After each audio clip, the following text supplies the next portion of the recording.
Welcome back, friends. You're listening to Parenting for the Culture with Charisse Sims on the Black Love Podcast Network. As always, I'm going to start with the peak and pit of my day. The peak of my day was that Miss Nisha came back today. For all of you that don't know, Miss Nisha is my work wife and my /life wife. Yes, I have a husband. But if you guys are people and women especially, you know that you also need a wife. Like you can have a husband, but you need a wife because they support you a little bit more in the things that you need to get done. So Miss Nisha started out as one of my teachers at my school, and she has become one of the loves of my life. And she went on vacation, but she came back today. So that was the peak of my day, seeing her, seeing the children, see her and give her hugs. And the pit of my day was that my husband loaned out his car. Y'all, my husband always does this. He does things where he makes a decision for him, but it affects me and he forgets how it'll affect me. So he loaned out his car to somebody, which means that we're down to one car, and both of us have places to be in different places. So trying to coordinate schedules and get to all the various places we need to be with one car was the pit of my day. And currently I'm here at our library recording the podcast with no way home, but I trust that I'll get home. And actually, maybe that'll turn into the peak of my day because I can, quote, not find a way home, unquote, and get an extended break from the house and the children. So that's the peak and pit for me. Today, I have a question from one of our friends on Instagram. This is actually a friend of mine, but I'm not going to say her name. I will keep her anonymity. Ooh, y'all, did you hear how I said that word really well the first time I tried it? Try to say that word 3 times fast. So the question from her is, do you have any tips or direction on how to deal with a child who has been spoiled to deal with trauma? I don't want to be upset about how she cries and yells when she doesn't get her way.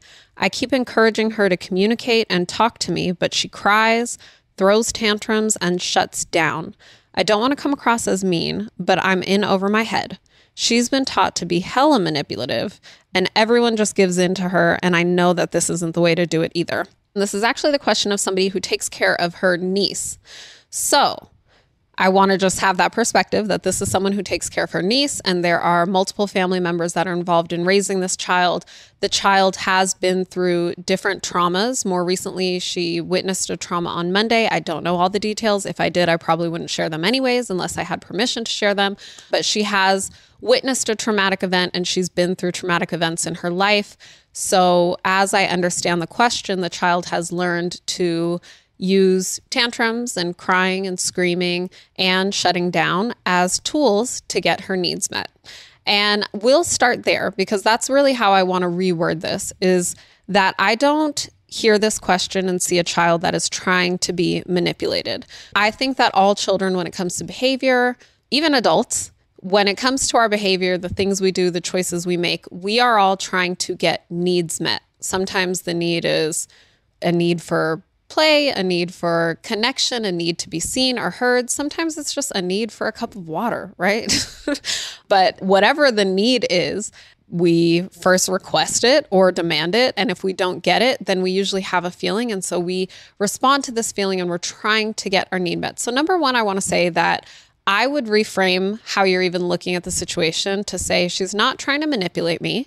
She is using the tools that she has to try to get her need met. Then I would try to assess the situation to try to understand what her needs are. Now, before I even go into that, I do want to talk a little bit about the fact that this baby has been through trauma. And most likely, all of our children have been through some kind of trauma, right? My son just recently fell off a playground at a park and broke his arm. Technically, that's trauma. He went through a traumatic experience. Obviously, some traumas are worse than others.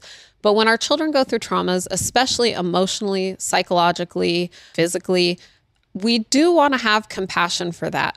And if you've listened to previous episodes, and if you haven't, go back and listen to them. But we have talked a little bit about the difference between the body, the brain, and the person. So when we have these children, these beginning years with our children we're really dealing a lot with the body and the brain. We look at children and we think we're dealing with these whole personalities. We get the essence of who they are and their personalities, and hopefully we start to see their strengths and their gifts and their sense of humor, but we are dealing a lot with the body and the brain. And side note, this might be my ADHD kicking in and talking up, but I think it's really interesting information. So elephants are actually pregnant for 22 months, right? They are the mammals that are pregnant for longer than any other species on this earth. They're pregnant for 22 months.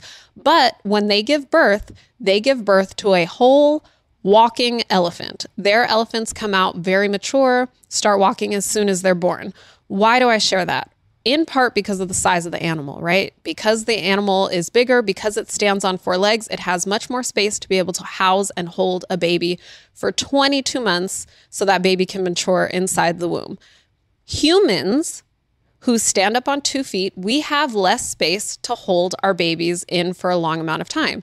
So the longest we can hold our children in and be pregnant with them is 9 months, and then we give birth to them. This is why our children come out, they don't walk, they don't talk, they don't do any of those things. We are actually the most immature species to be born. Why do I share this? Because a lot of times we look at children who have been here 2, 3, 4 years, and we have these super high expectations of them. But I want to share that we come into this earth premature. We come into this earth needing a lot of development, physically, mentally, cognitively, emotionally. All of these things that happen outside of the womb, they take lots of time. So even though your child has been here 3, 4, 5 years, they are not by any means a mature being. They are still doing so much development. That's why we always talk about the first 5 years. They're so important because their brains are growing more than they would in any other period of their life. I mean, just take a moment to think about that alone. Think about the fact that in these first 5 years, their brains are growing more than any other period in their life. There is so much happening inside of their bodies. And so often, we can have some type of compassion and recognition for pregnant women, right? We'll see a pregnant woman who says, man, I didn't do anything today. I just laid on the couch, and everybody will say, girl, you making a whole baby. You're growing bones today. You're growing a brain today. You just grew nails today. You don't have to do anything else. If all you did was sit there, you did so much today. We understand that with pregnant women, that inside of their bodies, they're doing so much, creating a whole being, bones and muscles and legs and limbs and fingernails and eyes, all this stuff, right? So we have respect for it. But it's the same thing with our children. Our young children who are infants, toddlers, preschoolers, inside of their bodies, what we can't see, their bodies are doing so much. And when you add extra external things to the mix, it makes it very hard for them. Now, when you add trauma to the mix, it makes it even harder because a basic developmental stage that they're trying to reach, maybe that's regulation, right? They don't get their way. Now they're dysregulated. You're trying to get them regulated so that they can just ask for what they want. It seems simple to us, but we're dealing with their body. We're dealing with their body and their brain, which inside is doing so much in that moment that asking them to do anything else on top of what their bodies are already doing in that moment can be very, very difficult. And again, you add trauma to that moment, you're adding so much. And y'all, I did an amazing episode with Kobe Campbell on trauma. She's a trauma therapist. Go back and listen to that if you haven't. She gives us a lot of information on trauma, how to deal with it, tips and tools. So back to our trauma baby, and I don't say that insensitively. When we're dealing with her, we do want to have compassion. We want to have compassion for the fact that she has been through a lot. Her body is going through a lot. She has a need that she's trying to meet, and her need was not met. And the only tools she knows and she has are screaming, kicking, yelling, whatever else. So this is one of those situations where I often hear but I keep encouraging them to use their words. That's fantastic. Encourage them to use their words. My question to you is, what does that look like when you encourage them to use their words? A lot of times when I see people say, I'm encouraging them to use their words, I just hear them say, use your words, right? That's how we respond. We see them, we know we've given them the words at one point in time, and we're use your words, use your words. It can be very, very, very hard to find the words in the moment of upset because you are, again, dealing with, we've got to regulate the brain and the body, and we're asking them to do something. As moms, as dads, as caregivers who are listening, I know y'all understand, because I know you've had that moment where you're in the kitchen, you're making dinner, you're on a phone call or a Zoom meeting while you're making dinner, and you just switched a load out of the laundry, and you're checking the fridge to see what you need because you're also ordering groceries online, and you have your computer open because you also got to respond to emails. And then your child comes over and is like, mommy, mommy, mommy, or poppy, poppy, poppy, look at this, or come here, or I need this. Or you have two children and they're both calling you at the same time. You get stressed, you get overwhelmed. You're like, I can't deal with that right now. I can't answer you right now. I'm already doing 10 things. That is the same way that it feels for a child. They are already doing 10 things. So when we say a simple use your words, that can be so difficult for them to go in and find those words to use them. So one thing I would say is to always keep giving them the words. Every time they're upset, rather than just telling them use your words, you can say, are you asking for a cup of water right now? Are you upset because you wanted to watch the TV for longer and it's time to turn the TV off? This is one, giving them the words to use. It's two, validating and connecting with their feelings. When you're asking them, are you upset? I noticed that you're upset. Are you upset because it's time to turn off the TV? One, we're validating them. We're not saying it's okay that you're kicking and screaming. We are saying, I understand that you're upset. It's time to turn off the TV. That makes sense that you would be upset when it's time to turn off the TV. What we can't do is kick. We got to keep our bodies safe. What we can do is figure out the next time we can watch TV. When we validate children, we can hold the boundaries. We can still turn off the TV. We can still say no to whatever they're upset about. And we can empathize and understand that it doesn't feel good to be upset. It doesn't feel good to not get your way. It doesn't feel good to have someone else call the shots on what you're doing, how long you get to do it, these various things that happen usually in a caregiver-child relationship.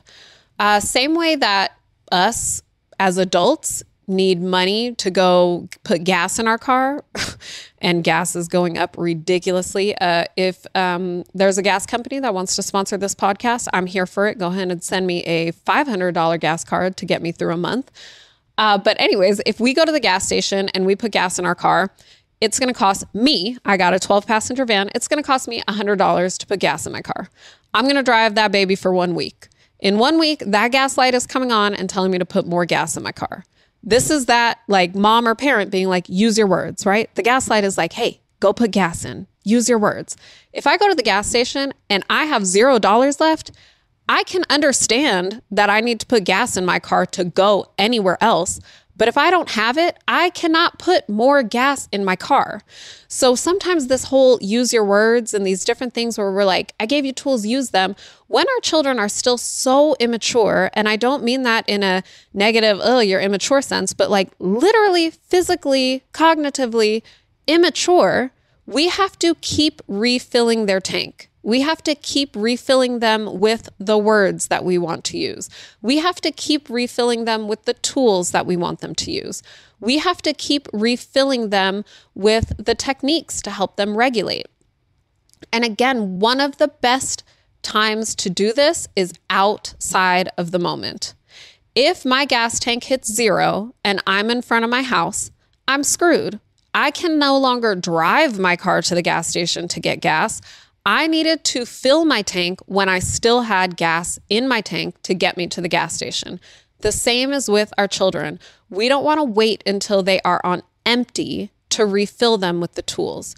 We don't want to wait till the breakdown and the tantrum and the yelling. When they are happy, when it is a time that you guys are sitting and playing games or reading a book, that's when you want to refill them with the tools. That's when you want to give them the words. Whether you're playing a game and you pretend like one of the characters or dolls in the games gets upset, that's when you can use that moment to give them the words. When you are getting ready for bed, maybe you guys want to use those moments to do some breathing techniques for regulation. That's when you want to give them the tools. So that in the moment, you can say, let's take our breaths that we've practiced. And then you take your breaths and you start to regulate the body. Then you connect with them. I see that you're really upset right now. Are you wanting, fill in the blank, give them the words. Are you needing, fill in the blank, give them the words. Are you asking for, fill in the blank, give them the words. I know that this works because with my now 4-year-old, I cannot believe I have a 4-year-old. That's the baby. Anyways, with my now 4-year-old, there are a lot of times she's 4. So daily she comes to me crying and whining about things. And sometimes it's just that she wants milk. Like she'll be hot and she wants a cup of milk. Like she comes in whining, which is strange to me because I'm like, why are you already whining? I didn't even say no, right? This is like my adult mom brain minus anything that I know about children. I'm like, why are we already whining? I didn't even say no. We can go get milk. What's the problem? But for her, again, this is the body. Like for her, she's already coming to me when she's already thirsty. She's already tired. She's already hot because it's summertime. So for her, it's not just as simple as like, oh, I want a cup of milk. But with her, I can just say, Matilda, I don't understand what you're saying. I can't hear you when you use that voice. Can you use your powerful voice? And this is a way that I am able to not shame her. I'm not condemning her, but I'm actually empowering her. Use your powerful voice. And she will sit there and she will take a deep breath in through her nose, out through her mouth, because she has learned outside of the moments, this is how she calms her body down. And then she'll look at me again and she'll say, Mommy, may I please have a glass of milk? So I know that these tools work because I've seen it with my own children. I've seen it with the children in my school, that when you give them the tools on repeat, on a daily basis, practice them when you're happy, when you're mad, when you're sad, practice them, give it to them on repeat. They have them in their tool bag to be able to access them and they understand how it works. So to kind of recap, we're going to, 1, have compassion, right? Our babies are literally immature. They're immature beings going through a lot. We want to have compassion for them. 2, we want to connect with them and validate their feelings. Connect with them by letting them feel seen and heard. I see that you're feeling X. I understand how that makes you sad or mad. Could you be needing XYZ? So that's connecting, validating, and then you can give them the request. Can you turn that into a request? May I please have a cup of milk? So we're walking them through, we're holding their hand through these situations. Now, another part I want to talk about is the fact that this question came from an auntie. And this can be very challenging, but I think a lot of us kind of understand this. And I actually get a lot of questions from siblings, aunts, uncles, caregivers that are not the primary parents, but who are in some way involved in the child's upbringing. And they're struggling not only with the child, but also with these differences in how people are raising the child. And I vibe with this because I go through this also.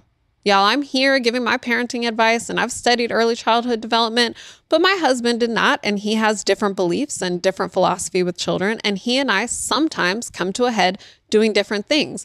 So I don't say that to put him on blast or to put me on blast. I say that to say I truly understand the struggle of having 2 different theories, philosophies, and practices when it comes to children. What I will say is that I have observed that when you are consistent with how you connect with the child, when you are consistent with the boundaries that you draw between you and the child or for the child, however you want to word that, when you are consistent with what things look like, the child is going to learn how to act. I'm putting quotation fingers around that, but the child is going to learn how to behave around you. They're going to learn what is acceptable, what works for you. And that's actually even a line that I find myself saying a lot. Like, that doesn't work for me. If my child kicks something, I'll say, that doesn't work for me. I see that you're really upset right now. And I get that you're upset because you really wanted to watch more TV, but kicking my chair doesn't work for me. If you continue to kick the chair, I have to move your body because I need to keep you and everybody else safe. And then I'll move into, when can we watch TV again? If that's like what I want to go with next, or what are your options now? We can read a book, we can take a bath, whatever it is. But children will, when you are consistent, they will recognize what is acceptable, what is okay, how to react and respond and interact with you versus everybody else. So this idea that like everybody else is doing something and I'm trying to do this one thing, the reason that's hard is because of the amount of time that you spend with them. Obviously, if they're spending time with the primary parent 7 days a week and they maybe see you once or twice or 3 days a week, it's going to be harder because they spend more time with someone else. and now they're coming to you. And it's almost like you got to do a reset. But this comes to that connection aspect. Connection equals cooperation.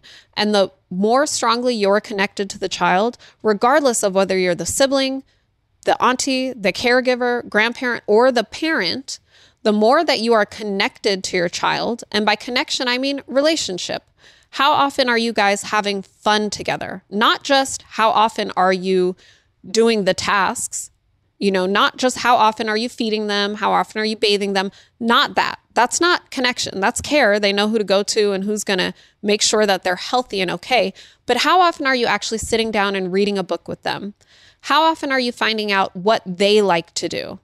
Do they like to play dolls? Do they like to take a walk? Do they like to do puzzles? Do they like to draw? How often are you finding the things that they like to do and then connecting with them in their joys, in what they like to do, and spending that time where you guys really have that relationship? All of us have connection to different people in different ways, and we can all identify it. I grew up with my mom and my brother. And my brother was the one who always took me to all of my swim lessons and all of my games. And I remember that we'd have to walk there because my brother didn't drive. My brother's 11 years older than me, but he didn't drive at the time. So we would walk to where my swim lessons were, and they were kind of far, and I would get tired. Like my little legs couldn't really make it all that way. And there was a huge hill that we had to walk up to get there. So I remember that we would stop at the grocery store. This was before they put the locks on the little carts at the grocery store. They probably put them on because of me and my brother. But we would go to the grocery store. We would pick up a cart. My brother would put me in the cart and he would push me to my swim lessons. And then when we would come back, I remember he would let the cart go down the hill and he would race me down the hill and catch me at the bottom. And I thought it was the funniest thing in the world. And I had the time of my life. And I just had so much fun with my big brother. And why do I share this? Because those are the memories that I have when it comes to connecting to my brother.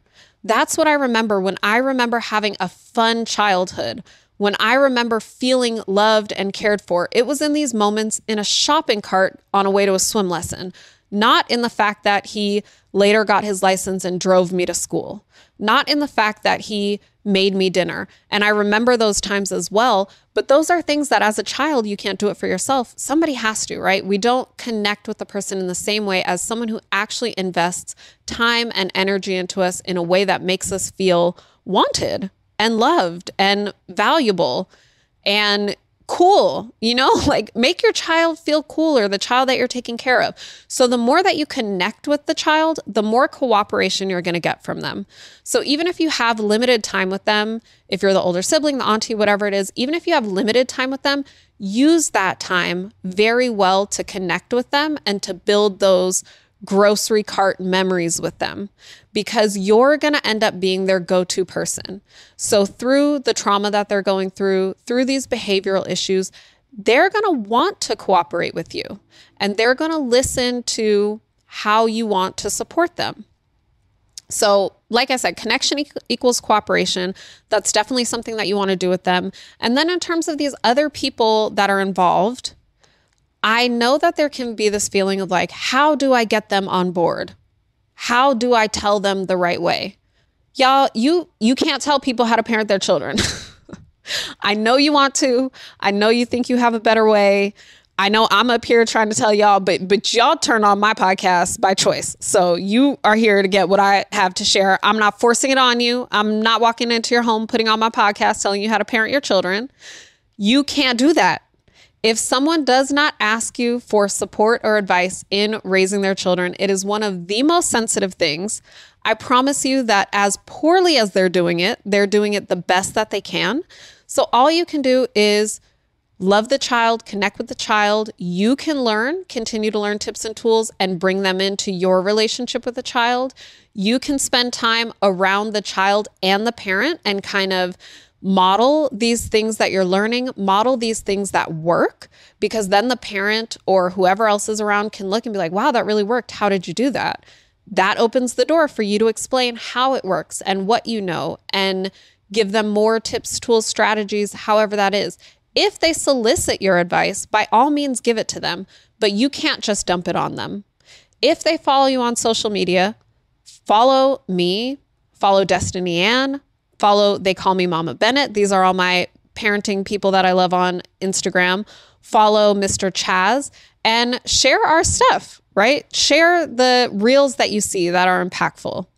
Share the stories, but share it to your story. Don't tag them. Don't be passive aggressive. Don't send it to them in their inbox unless that's something you already do. Like I have some girlfriends that send me stuff every day. So if they sent me something, I'm not feeling attacked. I just know that's what we do. So if that's what you already do and that's your relationship, share with each other. If it's not, share it to your stories so that hopefully they see it. Hopefully they can get it. You're kind of just planting seeds. And if you are a partner in raising someone, I always suggest that people take different parenting workshops, courses together. I've had husband and wives come into my various parenting courses together. Some, it was court mandated. Some chose to take it together. And they literally leave saying things like, this saved my marriage, because now they're on the same page. But in terms of this case with this woman's niece and people raising them differently, another thing I would say, and the last thing I would say for today, is to check in with the parents. If the baby has experienced trauma, most likely the parents have experienced trauma as well. And I can definitely understand the feeling of giving into your child and giving them anything when you have the guilt of the fact that your child has experienced trauma. As a parent, you feel like it's your job to protect them against so many things, especially trauma. And when you're unable to do that, and I don't think if your child has gone through a traumatic event or a series of traumatic events, I by no means think that it is someone's fault. I think that these things happen and we do the best that we can to protect our children, and they can still happen anyways. But I definitely understand that feeling of like, my baby's been traumatized. They can have whatever they want. They can yell because they're going through it. They can have whatever they want. I'm going to give it to them. So in that case, most likely the parent has also gone through their own share of trauma. I would ask the parent, how can I support you? Thanks for letting me spend time with my niece today. We had so much fun together. We did hit a couple of rocky moments. How do you address this at home? Here's what I did. That's another way you can slip in that, trying to all work together on the same page, but also saying like, I really want to be able to support you guys more often. How can I best support you? How can I continue to support my niece? But coming at it at an angle of like, I'm here for you, I want to help you, is going to help the relationship and not cause friction between the relationship of you trying to criticize someone, especially in the realm of like the most important job that they have, which is their parenting, right? That is not the place that they want to face criticism, especially from someone that they trust with their child. So to my friend on Instagram who sent me that question, I hope this answer helps. To do a quick recap, I want to remind you that we are dealing with the brain and the body before we are dealing with the behavior. We are dealing with a child who is trying to get a need met using the tools that they have, and they need more tools. We want to spend our time connecting with this child, giving them more tools, creating a safe space for them, and yes, giving them grace and compassion. That doesn't mean let them do whatever they want and let them use these negative tools as means for manipulation, but do have grace for them while giving them more tools. And invite people to learn with you. Invite the people around you to learn with you. Open up conversations with them. Ask them, how can I best support you? And otherwise, like, y'all kind of just stay in your lane. Do what you can, but stay in your lane so that you can continue to be the safe space, being able to plant seeds into this child. So I hope that helped you. If you guys have any questions, send them to me on Instagram in my DMs, or you guys can fill out the Google form in the show notes right here on the podcast, and I would be happy to answer your questions. So your homework for the week, by the way, is to come up with some kind of mantra to remind yourself that the child is doing the best that they can, right? And I want to hear your mantras. So my mantra might be, the child is not giving me a hard time, they are having a hard time. But I want to hear what your mantras are to remind yourself in these moments where you're triggered, feeling like they are manipulating you, feeling like they are doing this to you. I want to hear what your mantras are. So that's your homework. Come up with a mantra, send it to me on Instagram, share it to your stories, tag me, tag Black Love. I can't wait to hear them, and maybe I'll share them on a future podcast. So that's it, y'all. I will talk to you all next week. Peace. Parenting for the Culture is executive produced by Cody and Tommy Oliver. Our senior producer is Crystal Hill. Art is by Coy Madison. Parenting for the Culture is a Black Love Podcast Network production.